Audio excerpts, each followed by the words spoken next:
gotta drink my hyper juice.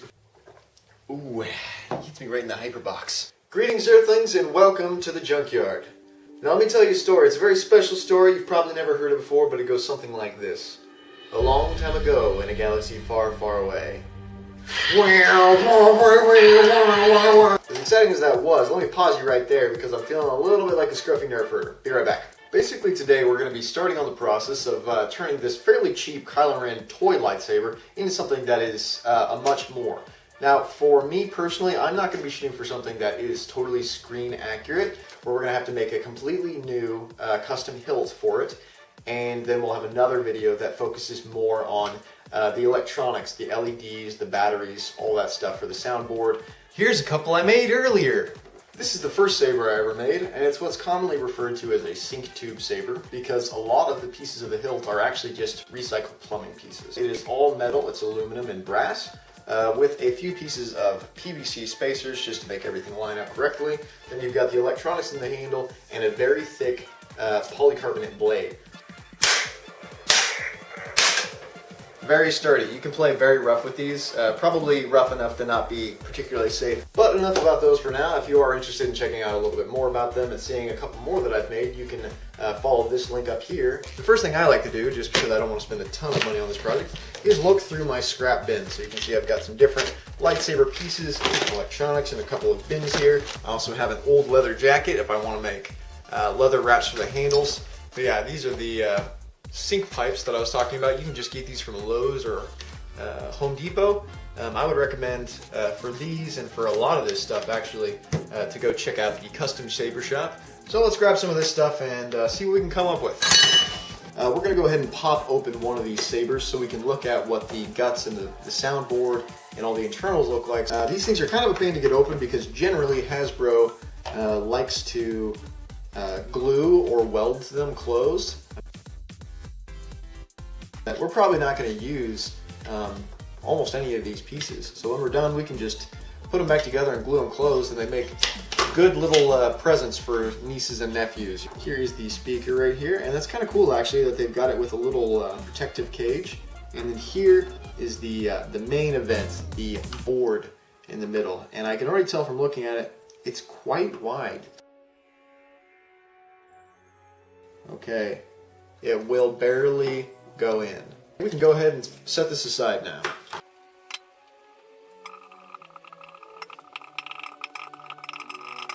This is 12 inches long. Them nice and long, gives me a lot of hand room. Plus, we're going to have a part where the secondary blades are coming out. How far do I need to put the blade into the hilt to make sure that it's not going to be overly wobbly? And I would think that the minimum would be about 1.5 inches to 2 inches. Here's the plan. Take our tube right here that we've got 2 inches marked right there, and then we've got the size of one of these things kind of centered after the 2-inch mark, and we're just going to drill a hole through there. I don't think I have a drill that's big enough to actually do a 1-inch hole without doing a really crap job of it, I guess. So we're going to put a Dremel sanding wheel into this thing, and we're going to sand it out that way. Also really good at taking out car windows if you live in an area with a lot of water in case you get in an accident. Step up the drill. Step it up till the drill can't step no more. Yes. Lube.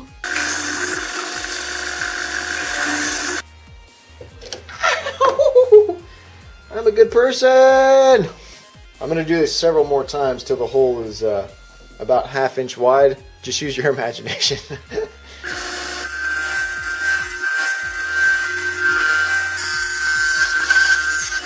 All things considered, that actually worked pretty good.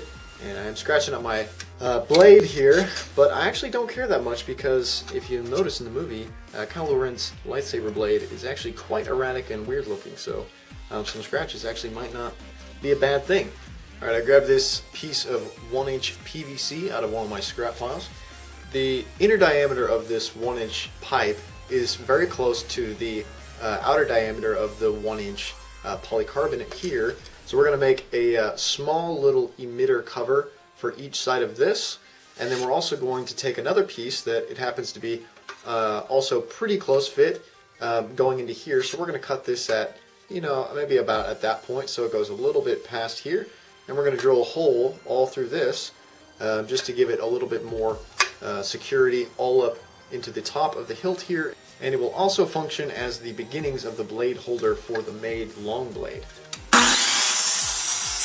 A lot of this channel and the way that we do things is not about me trying to give you the best method for doing something. It's about trying to teach you how to use what you have lying around and how to grow off of that and how to work with what you've got.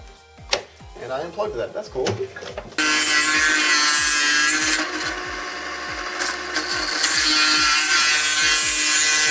My camera battery died, so unfortunately you guys missed a couple minutes of exciting, groundbreaking content! I'll show you what I'm working on in a second, but for now just know that we are marking this right here to cut off this piece of PVC. Alright Johnny, let's show them what they've won!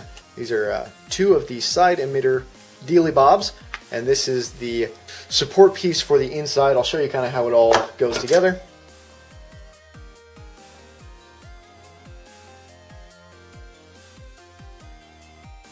Now we need to decide where we want to put the power button at. Personally, I think it should just go in the middle on one of these sides here, and I'm going to put it about as high as I can get away with. None of the stuff I've done so far really requires a drill press. I'm just using it because I have it.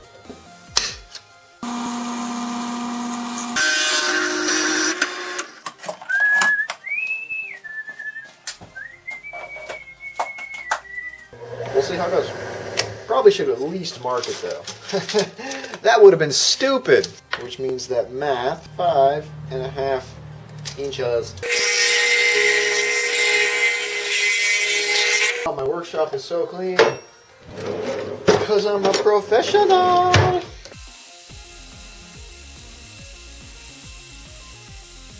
To take this inner support pipe, and then we're going to wrap it with some tape until it's a nice snug fit on the inside of here. You obviously could use another piece of pipe or something else to be a sleeve, and you're not going to see in there anyway, so we're just going to use tape.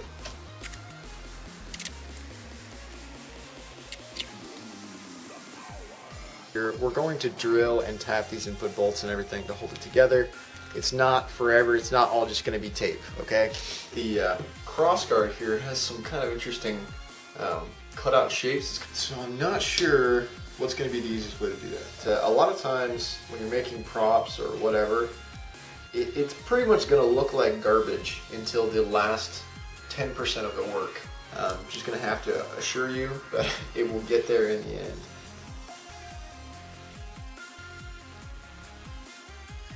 Before we cut it, I'm going to go ahead and drill the holes for the tension screws. These are my nice cobalt drilling bits, and they have a little reminder on here for me so that they're for metal drilling only, which is why I'm going to be drilling through some polycarbonate and PVC.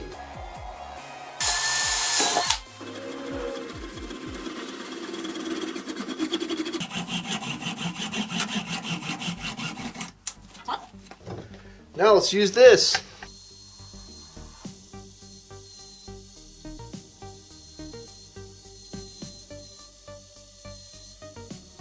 Remember to breathe in as much PVC dust as possible. It gives you superpowers. When you get these chrome sink pipes here from your hardware store, they have one end that has kind of a lip built in. In our case, it's just kind of in the way and makes for a very uncomfortable end. So we're going to go ahead and sand that off so it's all nice and flush. But you want to make sure you don't want to sand it too much, otherwise you're basically going to be making a flesh punch.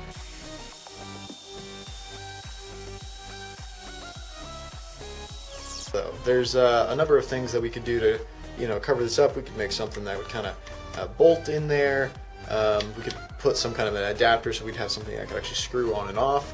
Probably the easiest, cheapest thing though is something like this. And this is just another hardware part that I believe is meant to actually plug the empty spots in like a kitchen sink. So we're going to have a speaker in here somewhere for the sound. And if we completely close it off, it's going to be a closed system. And so what we really want is a resonance chamber where we've got some space for the sound to bounce around and kind of magnify. And then we need to drill a bunch of holes in this so that we can actually let the sound out. 6 on the outside and a hexagon kind of, and 1 in the middle. And we're just going to do that with my pizza party. Let me go find it. Man, what a world. I went inside to find my punch, and what do you know? My wife is actually making pizza. This is 600 times bigger than it needs to be. We'll scratch a score mark. Then we'll go into the middle. And we'll scratch a score mark. Far from perfect, but there's a pretty good 6-piece of pie, aka pizza pie, aka pizza party. Let's pizza punch it.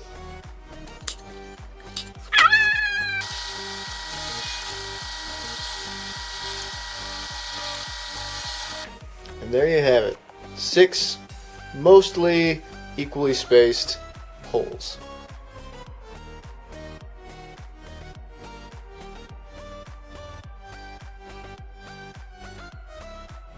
You know, obviously there's still a long way to go before it'll be really finished, even just as far as the non-electronics go.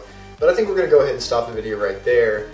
Initially, you know, I kind of mentioned that there would probably be one video that is building the hilt and one video that's kind of dealing with the electronics. And honestly, there's probably going to have to be a third video that deals with, you know, mating the two together. We could spend a lot of time and energy gluing this all together, getting the bolts in, getting it sanded and painted, and then we may have to go in, you know, a considerably different direction because we realize that we can't get the electronics to go where they need to go. At any rate, thank you guys so much for watching. I hope this was, you know, entertaining and instructive. Definitely hit that subscribe button if you want to see parts 2 and possibly 3. Otherwise, guys, I'm Ian the Junkernaut. Remember to stay classy, and may the Force be with you.